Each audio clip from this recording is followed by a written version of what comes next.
So this is on the mechanics of meditation. So like, what's the physiology behind stillness practices? Like, what's going on, and like, what is the opposite of a stillness practice, and what's going on? Because it's like, I think a lot of people have an easier time being like, okay, I have to focus and I have to feel a burn in my biceps to do the bicep curls, and that's how I get a bigger bicep.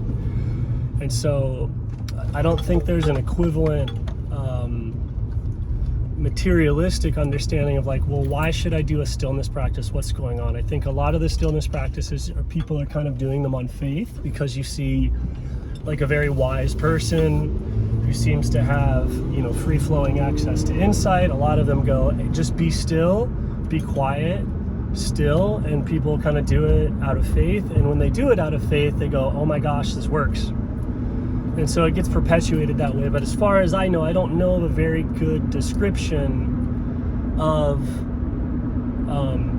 what are you trying to get to happen biomechanically, physically, when you're sitting still. Like, why is it beneficial to do nothing?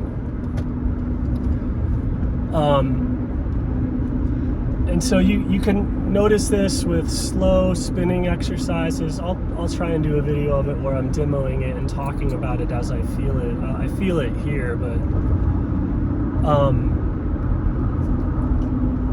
what you're trying to do is to grow an attachment between you and the spatial energetic field around you, so that you're one thing. So anytime that you move, anytime that you move, you like, as my hand moves through space,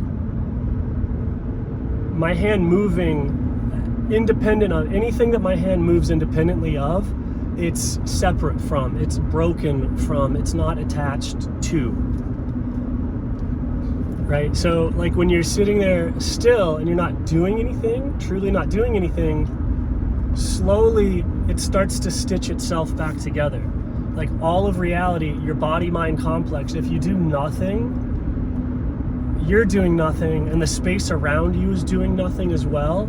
And so it starts to stitch back together, identical to how a broken bone will stitch back together. There's an innate, there's an underlying resonant pattern, and when you do nothing, the body starts to conform to that pattern, and the cells and the circulation and everything naturally forms and follows the pattern that is there, which you experience as a solidification or a connection to the overall pattern, like the music of the spheres, the ether, the physicality of the space around you. As you do nothing, all of that stitches together. Anytime that there's movement, like, so that's like when you're saying don't think or like observe your thoughts, just don't do anything that has the thoughts, that has your mind move separately from all the other thoughts.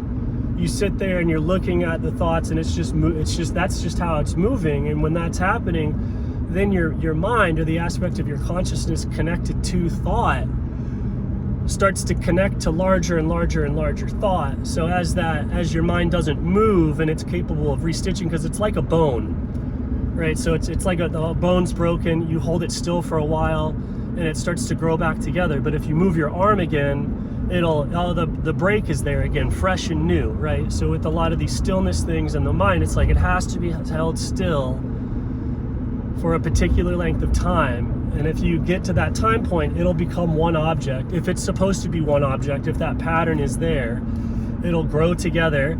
And then when you move, you'll move both objects. Instead of having one object move disconnected or connected to the other object, they'll kind of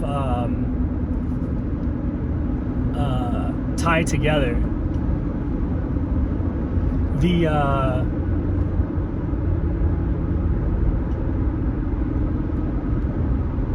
But yeah, so when they're saying like watch your thoughts, all you're doing is being totally passive. And when you're totally passive, like it works just like the way that a bone mends. The mind will heal to the rest of the mind. So you'll have thoughts like the self or whatever that seem to be moving independent of the environment. And when that's happening, it's not that they're moving independent of the environment. There's just so much energy given to it that it's like there's a whirlpool in water. right? So that whirlpool is distinct, and you go, oh, there's distinct water, so that's the I thought. And if you stop, you can occasionally get the intensity go down where it just sort of opens back up into surface, and you can't say that there's a distinct activity there or an event. There's more of just there's a wave, which is just what it's doing going up and down, which so is the intensification of the I thought. It's still just a more complex wave, but it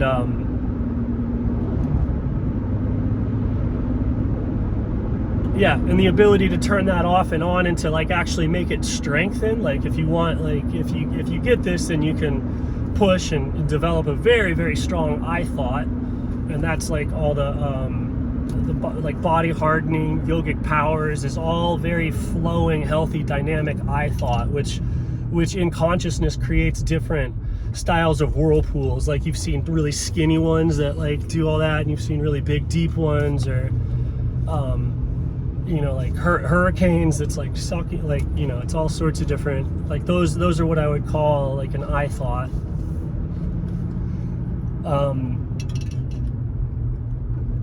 Culture, right, which is a big whirlpool that you're nested in and doing cycles inside of. It's like determining, like, so that's time, culture, these are all I thoughts, right? So the sun, like, is the I thought that everyone's circling around, and then you have the earth is another I thought. So it's this fractal ego.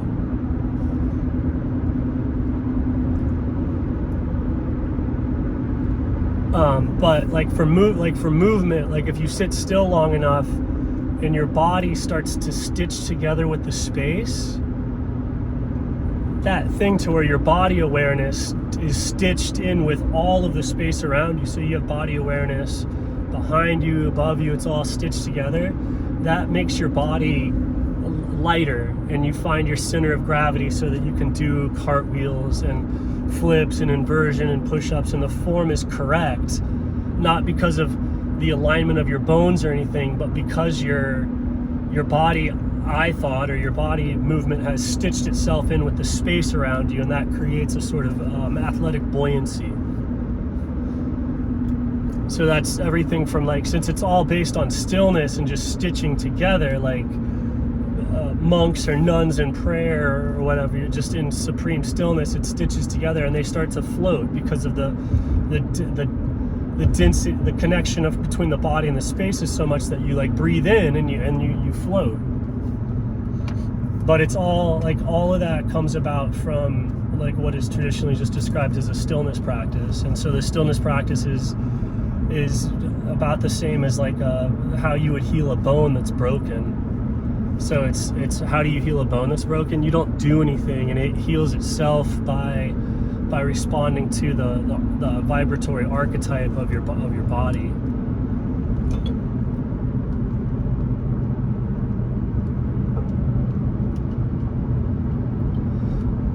So the pattern, the logos, is there behind reality. So when you stop doing something, it just falls into place through that. Every time, like, to have independent movement is to break away from that pattern. That is freedom. That is, like, I have to separate from the space around me. But if I separate from the space around me in a fluidic way, like, I can be separate from the air, but that's totally different than when I'm in water. As I move, I'm still connected to all the water, like pressure-wise, and that's true for everything. Even in the air going out, you're still connected, so it's pressing in on you and you're kind of slipping by it. Yeah, just contemplating the boundary between where does the whirlpool start and stop, like where does if I was in water, like where does my body in the water start and stop? What's the limits of that? Like, why is it that I can move my head independently of somebody across the pool, but they could cause a wave or an impulse or a shock wave would hit me instantaneously, like in the pool? So it's like we're connected. Or if we had a stick between us and they, tapped one into the stick, that would hit me right away. So it's like I am connected and I am somehow free. So in all situations, in all arrangements, you can see like how are you connected to and how are you free from other objects and from the different spaces that you exist in. Like you exist inside of this space here, but you also obviously exist inside of your body. Like, and if you're identified with your metabolism and your perceptions, like all of that is happening inside of your body water. And so that's a space that you exist inside of. You exist entirely inside your body water. And then inside of that body water, you get this thing to where you exist entirely inside of this universe that you're perceiving, imagining inside of the body water. So this area where I'm driving is that I'm inside of this space with my body. It's inside of the world here. I'm underneath the clouds. All of that imagination is happening inside of the body water. So and then all of that body water is probably happening inside of whatever. So there's these nested spaces, these fractals, these levels of reality that can also start to grow together if you are still.